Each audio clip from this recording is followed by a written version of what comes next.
আসসালামু আলাইকুম। মহান রাব্বুল আলামিন সর্বদা আমাদের সকলের মঙ্গল করুন, এই শুভ কামনা করে আমি এবি সিদ্দিক আপনাদের সকলকে স্বাগত জানাচ্ছি উদ্যোক্তা গল্পকথায়। বন্ধুরা, আজকে আমি আসছি জেনেভাতে মোহাম্মদপুরে একজন সাধারণ মানুষের কি ধরনের অসাধারণ একটা গল্প আপনাদের সাথে তুলে ধরতে। আমি আপনাদেরকে নিয়ে যাব সেই একজন মানুষের সাথে, তার গল্পটা তুলে ধরবো। ভাইয়া কেমন আছেন? আলহামদুলিল্লাহ ভালো আছি। উনি হলো আব্বাস ভাই, আমাদের মোহাম্মদপুরে জেনেভা ক্যাম্পের সামনে প্রায় কয়েক যুগের অধিক সময় ধরে এখানে হোন্ডা সার্ভিসিং এর কাজ করছে। আসসালামু আলাইকুম ওয়া রাহমাতুল্লাহি ওয়া বারাকাতুহু। আমি আব্বাস হোন্ডা সার্ভিসিং সেন্টার থেকে বলছি। আমি এই পেশার সাথে জড়িত আছি 87-88 সাল থেকে। আমার বয়স যখন 14 থেকে 15 বছর, তখন থেকে আমি পেশার সাথে জড়িত। তো আলহামদুলিল্লাহ সুম্মা আলহামদুলিল্লাহ এখন পর্যন্ত ভালো আছে, আমরা আল্লাহ আগের থেকেও ভালো রাখছে।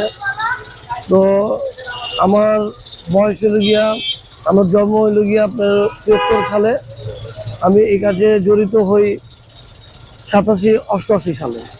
এই 87-88 থেকে নিয়ে এই 2024 পর্যন্ত এখন এই পেশাতে আমি জড়িত ছিলাম। যে আমি এই কাজ শিকার পিছনে কিছু কারণ আছে, যেমন আমার দরিদ্রতার জীবন কাটছে আপনার 86-87 সালে। আমি তখন কাঁচামালের ব্যবসা করি। কাঁচামাল কারণ বাজার শ্যামবাজার থেকে আইনা মোহাম্মদপুর জেনেভা ক্যাম্পে আমি বেচা কিনা করি 12টা, 1টা, 2টা পর্যন্ত। এই 2টার পরে থেকে তখন আমি আইসা এই 2টার পর থেকে 8টা, 9টা, 10টা, 11টা পর্যন্ত আমি কাজ শিখি। যখন 14 থেকে 15 বছর, তখন আমার মোটরসাইকেল চালাবার অনেক শখ। আচ্ছা, বাপ মার তো এরকম যোগ্যতা নাই, অ্যাবিলিটি নাই, অ্যাবিলিটি নাই, যোগ্যতা নাই। তো এই জন্য বললাম যে বাইক তো খাওয়ার তো ঠিক নাই, বাইক তো চালাবো পরে। জি জি। যখন এটা কোন সালের কথা বলছেন আব্বাস ভাই? এটা আমি 87 এর কথা বলছি। 87 আসলে তখন ওই সময় একটা মানে হোন্ডা গাড়ি মানে একটা স্বপ্নের মতো। হ্যাঁ, তখন কি করব, মোটরসাইকেলের কাজ করব, যখন কাজ শিখবো তাহলে চালাতে পারবো। এইভাবে এই কাজে আমার জড়িত হওয়া। যখন 2-4 মাস গেল, 6 মাস, 1 বছর গেল, মোটামুটি একটু যন্ত্রপাতি শিখতে পারলাম, চিনতে পারলাম, কিছু টুকটাক কাজ করতে পারলাম। মোটরসাইকেল চালাবে তো শখ ছিল, এটা করতে করতে এখন এই কাজের সাথে আমার মনে করেন যে রক্তের সাথে অ্যাটাচ হয়ে গেছে। একদম অ্যাটাচ হয়ে গেছে। আপনি কত বছর বয়সে প্রথম হোন্ডাতে কিক দিছিলেন? এটা হইলো কি আপনার 89 এ হোন্ডা 50 সিসি। 50 সিসি হোন্ডা 89 এ প্রথম আপনি স্টার্ট দিয়েছেন? হ্যাঁ, স্টার্ট দিয়ে ওইটা আমি তখন আপনার প্রথম স্বপ্ন পূরণ হয়েছে সেই সময়। হ্যাঁ, একেবারে অসাধারণ। দর্শক শ্রোতা, এই শখ করতে গিয়া এই পেশার সাথে এখন জড়িত আমি 87 থেকে।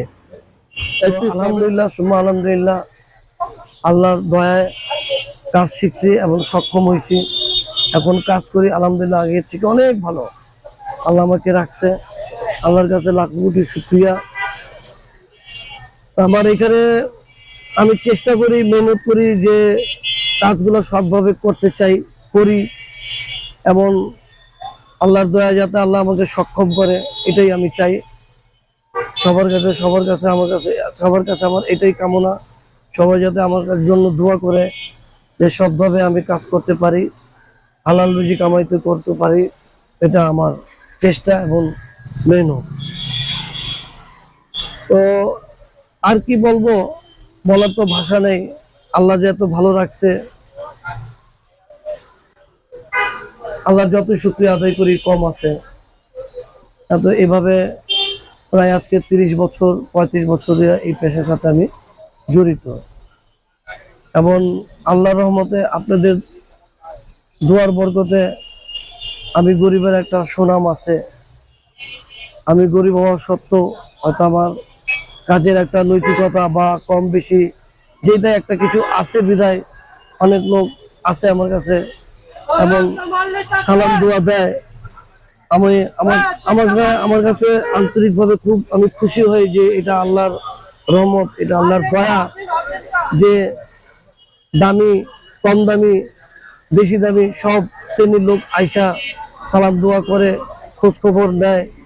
এটা আল্লাহর কাছে আমি কৃতজ্ঞ।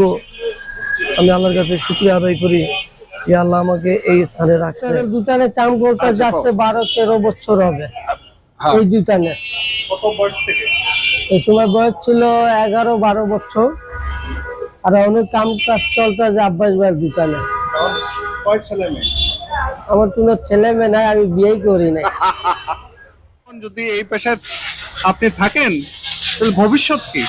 না মাশাআল্লাহ ভালোই, 700 টাকা প্রতিদিন পাই, আরো সাইড ইনকাম আছে 1000-1200 টাকা হয়ে যায়।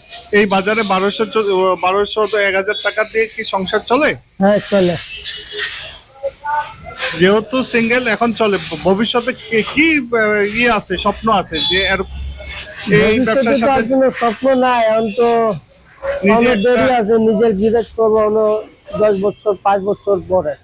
আপনার জীবনের একটা অভিজ্ঞতা বলেন তো, ভালো একটা অভিজ্ঞতা, শিক্ষণীয়।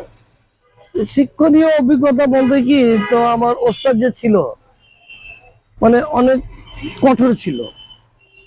সে তার একটা জিনিস আমার খুব পছন্দ হইতো, সে যখন আমি কাজ শিখতাম, কাজের ক্ষেত্রে সে আমাকে অনেক ভালোবাসতো। আর আমি যদি কাজের থেকে ব্যতিক্রম বিমুখ হয়ে যেতাম গা, সে ছাড় দিত না। তো এই ক্ষেত্রে এইভাবে আমার কাজ শিখা আর করা কাজ, তো এটাও আমার জন্য অনেক বড় শিক্ষণীয় বিষয় যে আমি যখন কাজের ফাঁকে চলে যেতাম ফাঁকি দিয়া, আমার ওস্তাদে কিন্তু আমারে ধরে নিয়ে আসতো, পিটিয়ে নিয়ে আসতো, মারতো কিন্তু আমারে। আমার একটা ভাগনা আছে, সে আমাকে বলতো যে মামা, বড় মামা আসছিল আপনাকে খুঁজতে। আমি কিন্তু পলাই যেতাম, আমার কাছে ভাষা না, আমি বুঝে বলবো। দর্শক শ্রোতা, শুকরিয়া আদায় করি আল্লাহর কাছে উনি লাখো কোটি শুকরিয়া আদায় করছেন, এবং আমিও তার জন্য দোয়া প্রার্থনা করি উনি যেন যতটা জীবন বেঁচে থাকে, আল্লাহ যতটা হায়াত দেয়, উনি ভালো থাকে, সুস্থ থাকে, এবং হলো সকলের হোন্ডার সার্ভিসিং এ উনি সুন্দরভাবে কাজ করতে পারেন। আপনারা সকলে দোয়া করবেন ওনার জন্য, এবং মোহাম্মদপুর জেনেভা ক্যাম্পের সামনে আব্বাস হোন্ডা সার্ভিসিং এ আসবেন, এবং আপনাদের সুন্দর সমাধান হবে হোন্ডার।